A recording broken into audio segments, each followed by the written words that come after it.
জয় যিশু। আজকে আমি আপনাদেরকে লুক 14 অধ্যায় 28 থেকে 33 পদে যা লেখা আছে সেই বিষয়ে জানাবো। লুক 14 অধ্যায় 28 থেকে 33 পদ।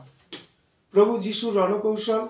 যে কোনো মূল্যেই প্রভু যিশু ঈশ্বরের ইচ্ছা পালনের সিদ্ধান্ত নিয়েছিলেন।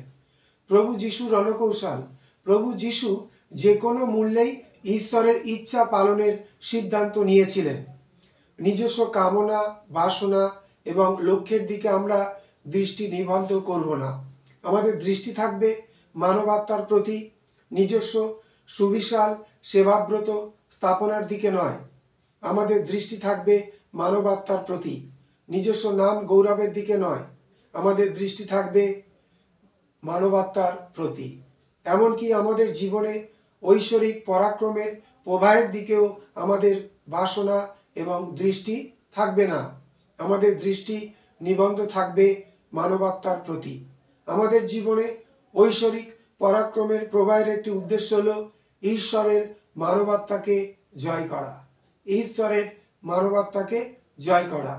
বর্তমানকালের বহু মণ্ডলীতে এই পরাক্রমের অভাব লক্ষিত হয় এবং এটা তার অন্যতম এক কারণ।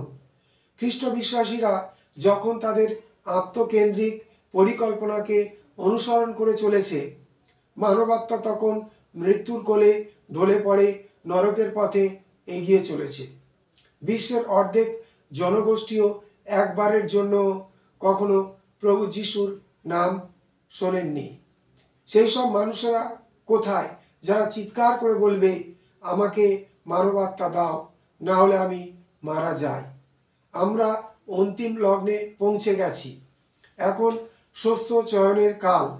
এই কুটিল ও বিকৃত মনা যুগে মানুষ যেখানে ঈশ্বরের চেয়ে নিজেদেরই বেশি ভালোবাসে, ঈশ্বর এমন নরনারীদের উত্থান ঘটাচ্ছেন যারা ঈশ্বরের ইচ্ছা পালনের সিদ্ধান্ত মেনে নেবে, যারা যে কোনো মূল্যে সময়, প্রচেষ্টা, অর্থের তোয়াক্কা না করে মানবাত্মা জয়ের জন্য সম্ভাব্য সকল পন্থায় গ্রহণ করবে।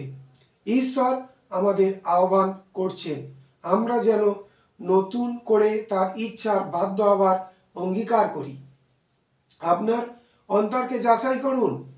দেখুন আপনার জীবন ঈশ্বরের ইচ্ছা পালনের জন্য কেন্দ্রীভূত কিনা। মানবাত্মার পরিত্রাণ কি আপনার জীবনে অগ্রাধিকার লাভ করেছে? যে কোনো মূল্যেই কি ঈশ্বরের ইচ্ছা পালনের সিদ্ধান্ত নিয়েছেন? ঈশ্বর তার ইচ্ছানুবর্তীদের খুঁজে বেড়াচ্ছেন। ঈশ্বর তার ইচ্ছানুবর্তীদের খুঁজে বেড়াচ্ছেন। শেষ তুরিধ্বনির সঙ্গে প্রভুর প্রত্যাবর্তনের সময় আপনি কি সেই সব অনুবর্তীদের একজন হয়ে উঠতে চান? যে কোনো মূল্যেই আপনি যখন ঈশ্বরের ইচ্ছা পালনে ইচ্ছুক ও ব্রতী হয়ে ওঠেন, এই পৃথিবীতে ঈশ্বরের রাজ্য স্থাপনার জন্য তিনি কিভাবে আপনাকে ব্যবহার করতে চান, আরও সুনির্দিষ্টভাবে তিনি আপনার কাছে তা প্রকাশ করতে থাকেন। প্রভু যিশুই যে সত্যি সত্যি ঈশ্বর প্রেরিত, ইহুদিরা তার প্রমাণ, এক অভিজ্ঞান পেতে চেয়েছিল। প্রভু যিশু তাদের বলেছিলেন, কোনো মানুষ যদি তার ইচ্ছা পালন করে, সে জানবে তার শিক্ষা ঈশ্বরের না তার নিজের। জন 7 অধ্যায় 17 পদ। প্রভু যিশু যে সত্যি সত্যি ঈশ্বর প্রেরিত, ইহুদিরা তার প্রমাণ, এক অভিজ্ঞান পেতে চেয়েছিল। প্রভু যিশু তাদের বলেছিলেন, কোনো মানুষ যদি তার ইচ্ছা পালন করে, সে জানবে তার শিক্ষা ঈশ্বরের না তার নিজের। জন 7 অধ্যায় 17 পদ। সংক্ষেপে প্রভু যিশু তাদের বলছেন যে ঈশ্বরের ইচ্ছা পালনের জন্য তাদের ইচ্ছার উপরই তার সম্পর্কিত সত্য ও তত্ত্ব জানার একমাত্র পন্থা। ঈশ্বরের ইচ্ছা পালনের জন্য তাদের ইচ্ছার ফলস্বরূপ তারা জানতে পারবে এবং তাদের কাছে প্রকাশিত হবে যে তিনি ঈশ্বরের পুত্র। ঈশ্বরের ইচ্ছা জানার ক্ষেত্রেও একই নীতি সত্যরূপে প্রতিভাত হয়। আপনার পালনের জন্য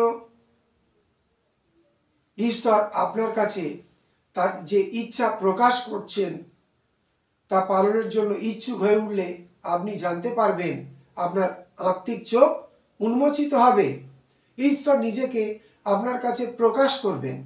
আপনি আরো অনেক বেশি মাত্রায় তাকে জানতে পারবেন। আপনার প্রতিদিনের জীবন চর্চায় তার ইচ্ছাকে আপনি জানতে পারবেন। আপনার চলন বলন চিন্তায় ঈশ্বরের ইচ্ছা প্রকাশিত হবে। যে কোনো মূল্যেই ঈশ্বরের ইচ্ছা পালনের সিদ্ধান্ত গ্রহণ করুন। ঈশ্বরের সঙ্গে সঠিক সম্পর্ক গড়ে তুলুন। ঈশ্বরের প্রকাশ লাভের জন্য নিজেকে আগ্রহী করে তুলুন।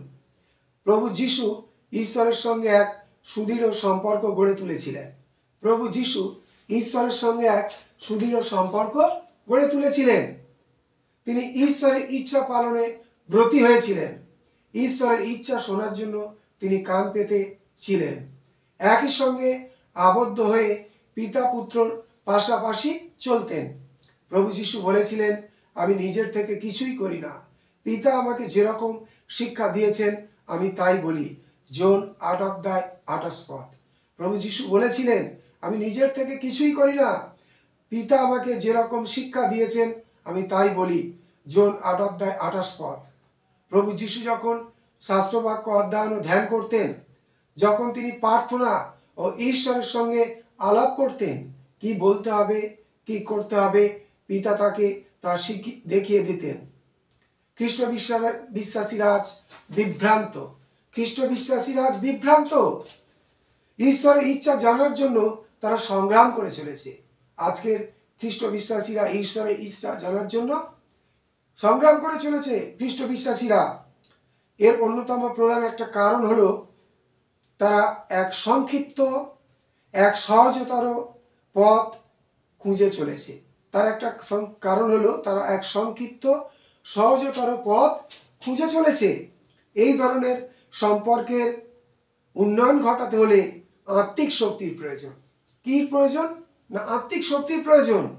এর জন্য প্রয়োজন খ্রিস্টের সঙ্গে প্রতি মুহূর্তের সম্পর্ক।